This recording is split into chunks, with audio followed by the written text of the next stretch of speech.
Assalamualaikum warahmatullahi wabarakatuh. Pada pertemuan minggu kemarin kita membahas sistem pendukung keputusan atau decision support system. Ya. Intinya decision support system itu adalah bagaimana manajemen dibantu oleh sebuah sistem atau aplikasi di mana aplikasi ini menyediakan berbagai informasi ya kepada di dalam sebuah database dan manajemen bisa bertanya ke sistem tersebut. Jadi di sini kalau kita lihat gambar yang kemarin itu, di sini adalah database itu menyimpan internal data maupun eksternal data. Si pengguna atau user ini misalkan dalam perusahaan itu manajer atau pengambil keputusan lainnya, itu dia bisa berdialog dengan decision support system ini, dan yang mengambil keputusan adalah user, ya, tetap adalah user. Ya, jadi tetap menggunakan manusia dalam pengambilan keputusannya. Jadi decision support itu adalah semacam database yang hanya menyediakan berbagai macam data secara lengkap, tentunya yang berkaitan dengan keputusan-keputusan yang akan diambil. Ya. Nah, ini di era revolusi 4.0, ya, yang kita masuk di dalam gerbang peradaban revolusi 4.0, ini sudah expect sistem pakar dan artificial intelligence. Oke, kita coba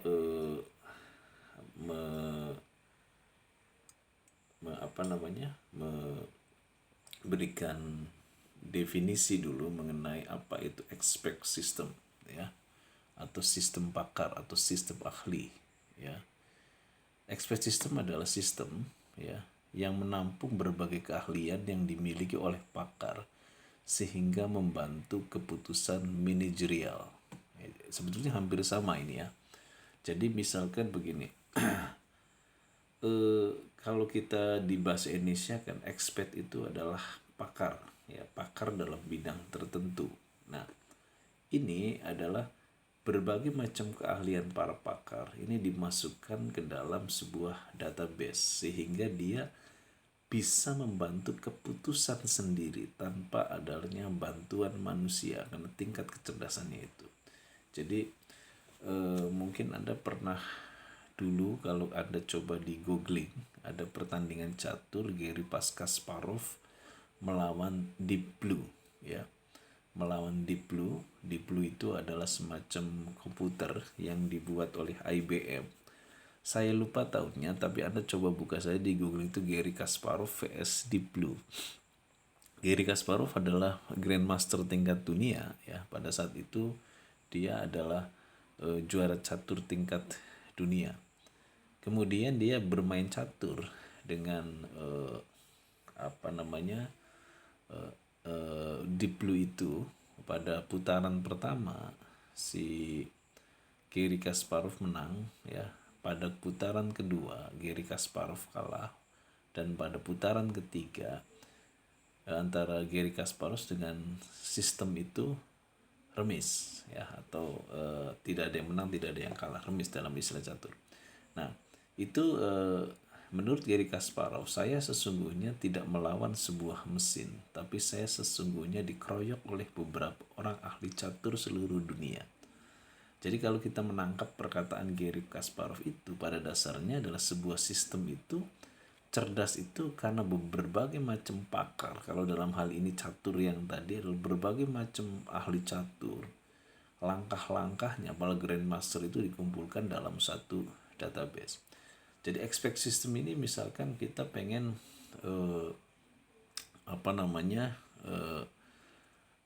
ingin mengambil keputusan keuangan, ya. Misalkan kita pengen mengambil keputusan keuangan, apakah kita layak untuk ekspansi atau layak untuk menanamkan investasi, ya, atau layak untuk menarik investasi misalkan, kita bisa tanya ke expect system itu. Tentu expect system itu database-nya dibuat, ya, dibuat berdasarkan pengetahuan-pengetahuan atau knowledge tentang keuangan tersebut sehingga dia menjadi cerdas, ya. Jadi kalau decision support system tadi tetap pengambil keputusannya manusia, tetapi expect system ini keputusannya sudah mesin, sehingga peran manusia di sini adalah menjadi minimal.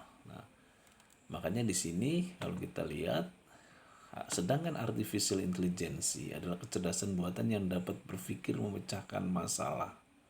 Nah, jadi sebetulnya hampir sama. Kalau yang ini adalah sistem yang menampung berbagai keahlian, kalau ini adalah dia sama berpikir seperti manusia. Sebetulnya kalau mungkin Anda kalau kita lihat kalau Anda coba googling yang namanya Robert Wiener. Robert Wiener itu dia pernah menulis buku sekitar tahun 50-an. Padahal saat itu belum ada expect system atau belum ada artificial intelligence.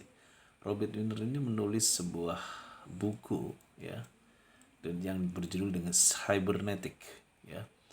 Nah, dalam tulisannya itu Robert Wiener itu dia seorang ahli IT sebetulnya, dia memprediksikan suatu saat bahwa komputer nanti akan mirip seperti jaringan otak manusia, sehingga dia bisa menampung knowledge, dia kemudian bisa menganalisis, bahkan dia memecahkan masalah, ya, tanpa bantuan manusia. Nah, dan bahkan dengan cepat. Nah, itulah artificial intelligence. Jadi sebenarnya sudah diramalkan oleh Robert Wiener, ya, pada tahun 1950. Oke, kita akan bahas berbagai macam jenis-jenis kecerdasan buatan, ya.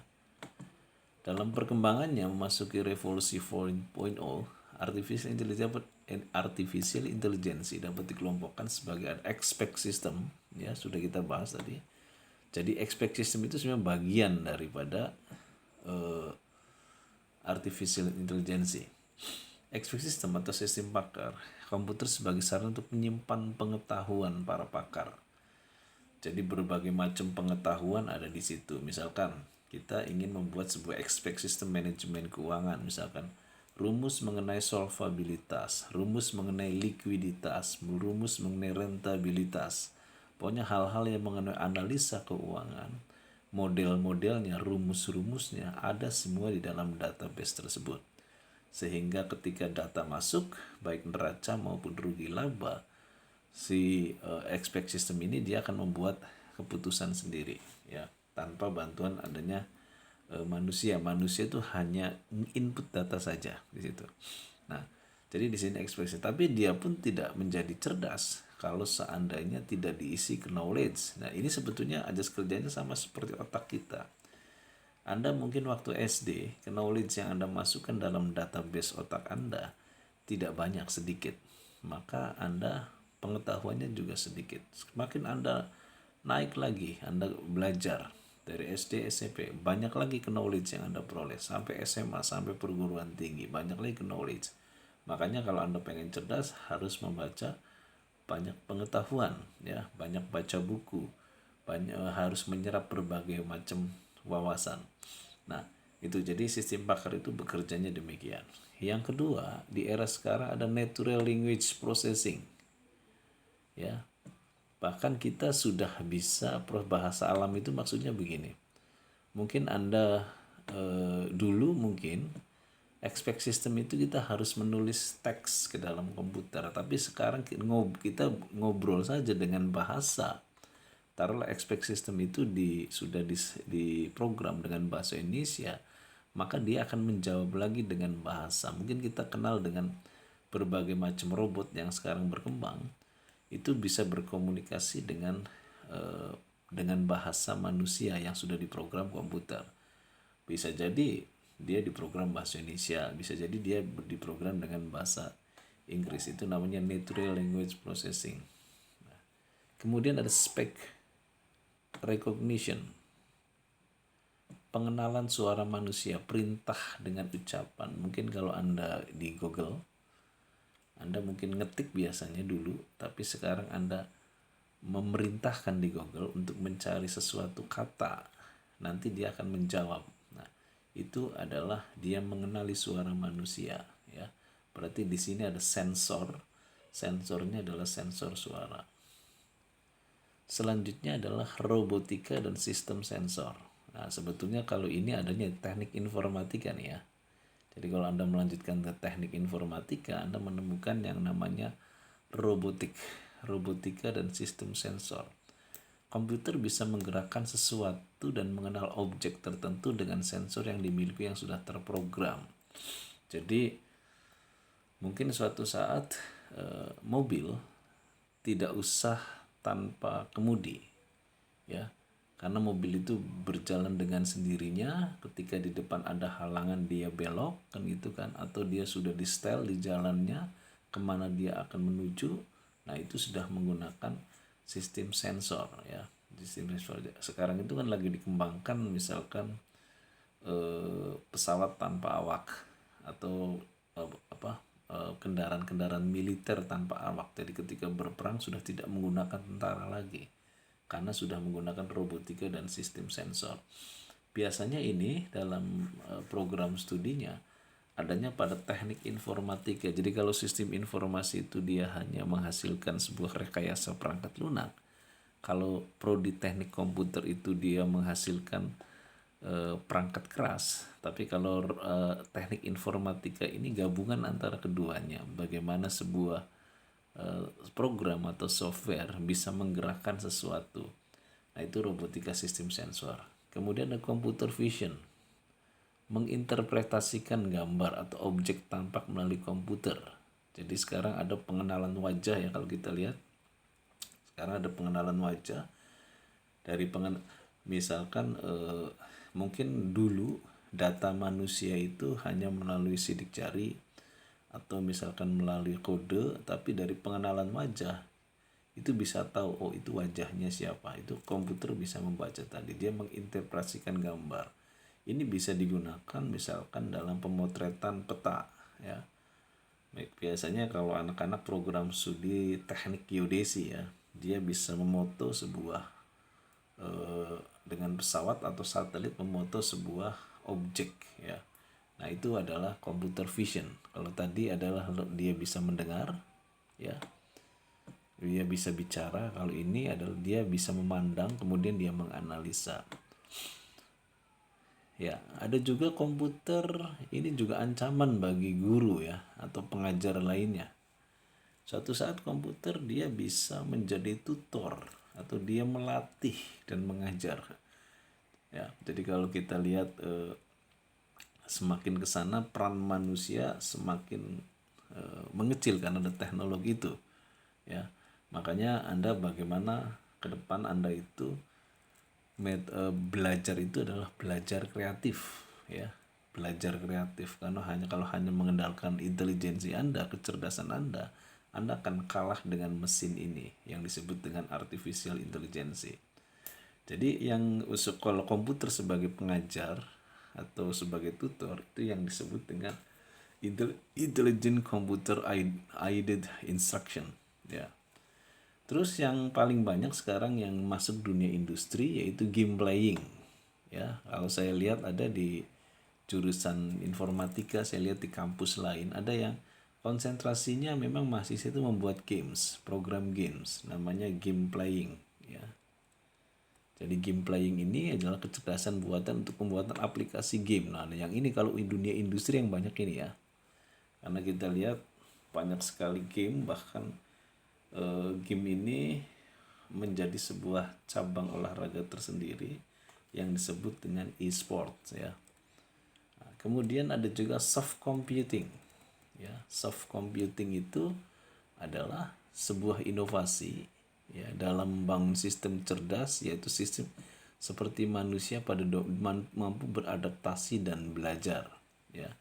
Jadi soft computing ini adalah sebetulnya sama dengan artificial intelligence, ya, yaitu memiliki keahlian seperti manusia, tapi biasanya satu keahlian. Jadi kalau dia diajarkan accounting, maka dia berpikir seperti accounting. Ya sebetulnya kalau kita lihat manusia yang paling kompleks itu sebenarnya manusia. Jadi kalau komputer itu mungkin hanya bisa berpikir, tapi tidak punya perasaan. Tapi kalau manusia punya perasaan, punya inisiatif. Itu yang membedakan. Jadi kalau Anda hanya belajar bermain logika, maka Anda kalah dengan matematik. Tapi kalah dengan komputer. Ya, yang tidak dimiliki oleh komputer yaitu inisiatif, kreativitas atau perasaan itu tidak ada. Makanya bidang-bidang yang menyangkut tiga tadi, inisiatif, inovatif, dan perasaan, itu adalah bidang-bidang yang suatu saat masih tetap abadi. Karena apa? Karena tidak bisa digantikan oleh mesin. Selanjutnya yang digunakan soft computing ada namanya Fuji Logic, ya, mengakomodasikan ketidakpastian, ya. Jadi kalau komputer itu selama ini hanya membantu keputusan yang bersifat terstruktur, tapi ini bisa memperkirakan keputusan yang tidak struktur. Jadi mungkin Anda melihat sebuah film science fiction, ya.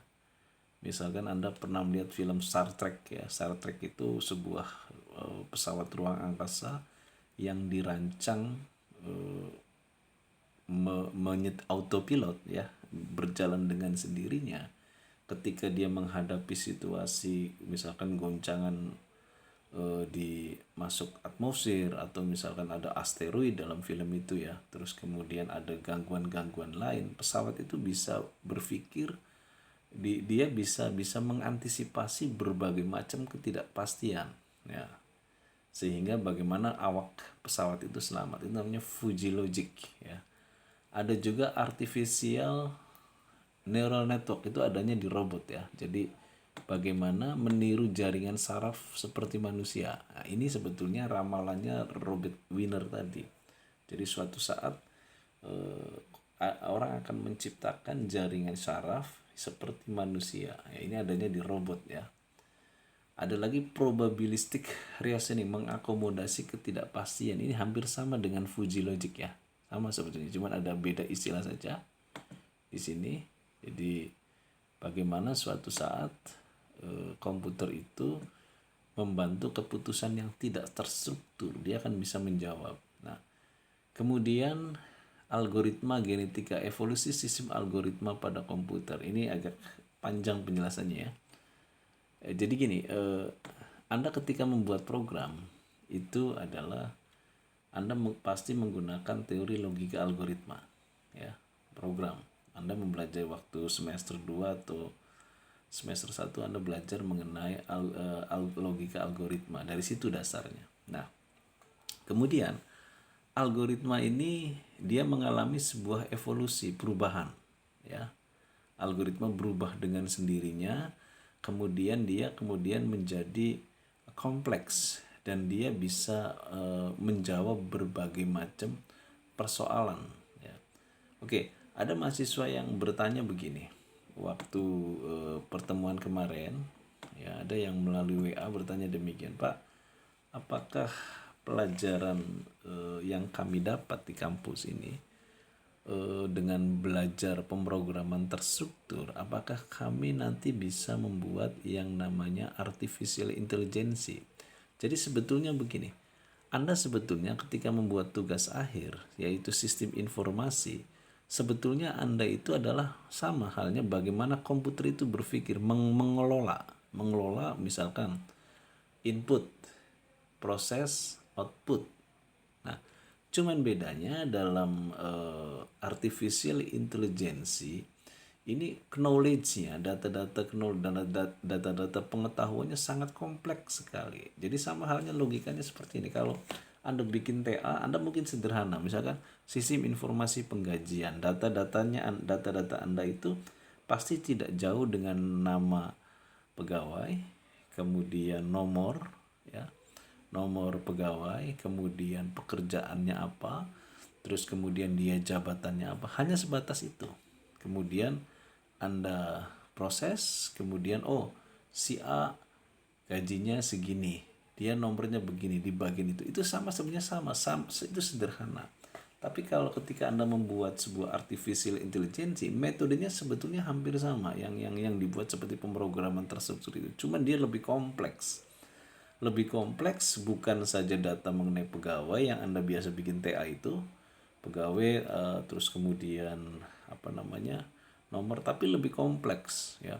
Dia memasukkan berbagai, sepanjang dia mendapatkan pengetahuan itu dia akan jawab. Sama halnya misalkan seperti Google. Google itu menjadi kita bertanya apapun ke dia karena dia sudah lengkap database-nya. Ketika ditanya, ya, kita tanya apa saja, dia ada. Tapi sepanjang data itu tidak ada, maka dia tidak bisa menjawab. Jadi Anda pun dengan eh, teori-teori yang didapatkan mengenai pemrograman struktur dan terutama database, sebenarnya dasarnya itu untuk mengambil. Jadi artificial intelligence itu dasarnya adalah di database tadi ya, karena database tadi. Jadi itu seperti Google, seperti YouTube dan sebagainya, itu kan mereka menyimpan berbagai macam database. Cuman memang pada akhirnya di membuat sistemnya itu dia bagaimana bisa mengambil keputusan sendiri. Kalau selama ini kan Anda membuatnya hanya membuat sistem informasi atau decision support system saja. Nah, jadi itu adalah sekilas mengenai artificial intelligence yang memang saat ini mungkin tidak jauh ya, mungkin misalkan 5 tahun yang akan datang bisa jadi semua kegiatan manajemen itu digantikan oleh expect system dan artificial intelligence. Mungkin saat ini masih bersifat sistem informasi saja ya, atau bersifat decision support system saja.